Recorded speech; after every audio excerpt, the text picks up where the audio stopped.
육아휴직 중 소득 활동 가능할까? 육아도 하고 부업도 하고 싶어요. 서남기업에서 10년째 근무 중인 은희 씨는 꾸준히 실력을 인정받으며 일과 가정의 균형을 지켜왔습니다. 하지만 올해 아이가 초등학교에 입학하면서 상황이 달라졌습니다. 그동안 출퇴근 시간에 아이를 돌봐주던 어머니가 건강 문제로 치료를 받게 되면서 방과 후와 저녁 시간에 돌봄 공백이 생긴 것입니다. 결국 은희 씨는 직접 아이의 일상을 챙기기로 하고 육아휴직을 결심했습니다. 마침 지하철역에서 본 서남권 직장맘 지원센터 포스터가 떠올라 상담을 신청했고, 센터에서 받은 육아휴직 제도 안내와 회사 설득 전략이 큰 도움이 되었습니다.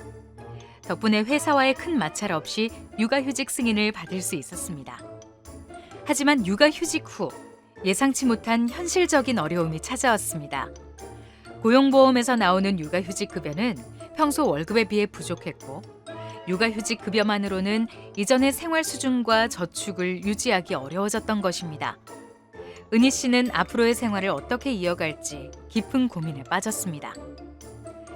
현재는 원룸 한 채에서 매달 소액의 임대료가 들어오고 있지만 이것만으로는 부족했습니다. 은희 씨는 품질 검사 아르바이트나 블로그 쇼핑몰 재운영을 대안으로 생각했습니다. 그러나 육아휴직 중 이러한 활동이 법적으로 문제가 되진 않을지 걱정도 함께 생겼습니다. 은희 씨는 결국 다시 서남권 직장맘 지원센터를 찾았습니다.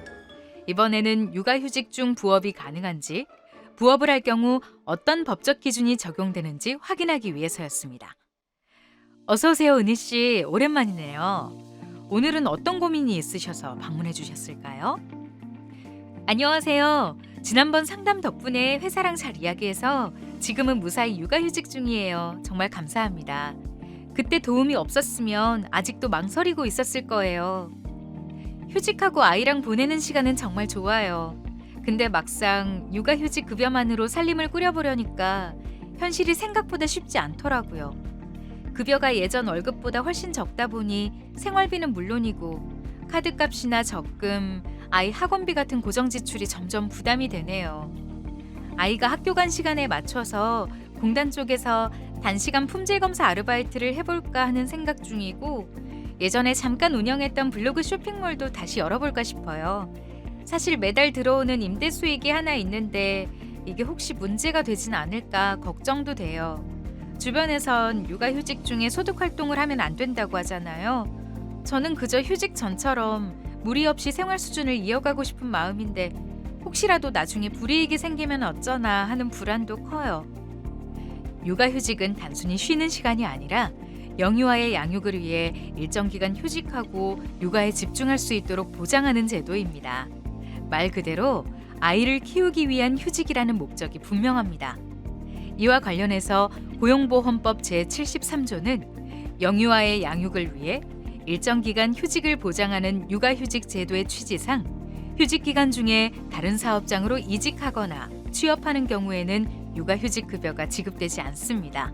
즉, 육아휴직 기간 중에 취업한 사실이 확인되면 그 해당 기간 동안은 급여가 지급되지 않거나 이미 받은 금액은 환수될 수 있습니다.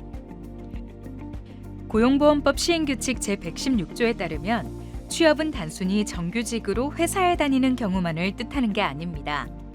아르바이트나 자영업, 임대소득도 일정 기준을 넘으면 취업으로 간주될 수 있습니다.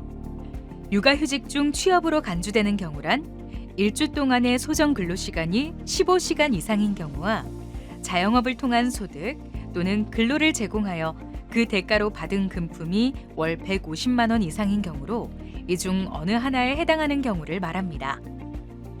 그럼 제가 지금 생각한 수입 활동들을 하나씩 여쭤봐도 될까요? 그럼요. 하나씩 보면서 판단해 보겠습니다.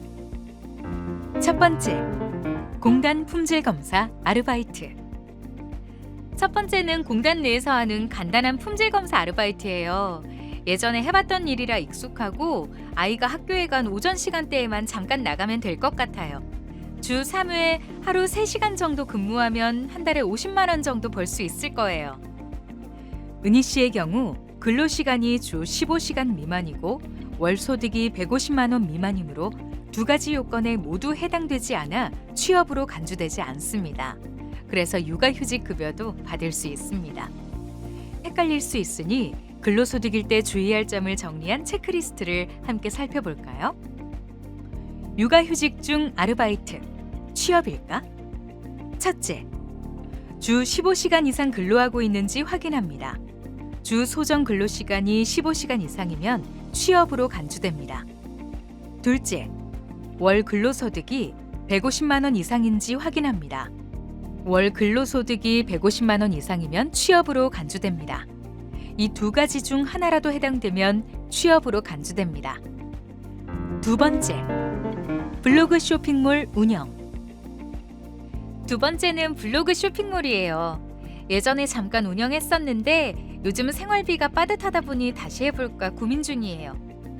그때는 한 달에 160만 원 정도 수익이 나기도 했고 포장이랑 배송도 제가 직접 했었거든요. 만약 다시 시작하면 문제가 될까요? 이 경우는 조금 더 주의하셔야 합니다. 사업자 등록증이 있다고 해서 무조건 취업으로 보는 건 아니지만 다시 운영을 시작하는 경우 상황에 따라 취업으로 판단될 수 있습니다. 만약 월 소득이 150만 원 이상이면 그 자체로 이미 취업으로 간주되어 육아휴직 급여를 받을 수 없습니다. 다만 소득이 150만 원 미만인 경우에는 다른 요소들을 함께 보고 있습니다. 실제로 사업을 영위하고 있는지, 해당 업무에 얼마나 시간을 투입했는지, 그 사업에 본인이 얼마나 기여하고 있는지를 따집니다. 이런 점들을 종합적으로 고려해서 취업 여부를 판단하게 됩니다. 정리하자면 은희님은 두 가지 측면에서 취업으로 판단될 가능성이 있습니다.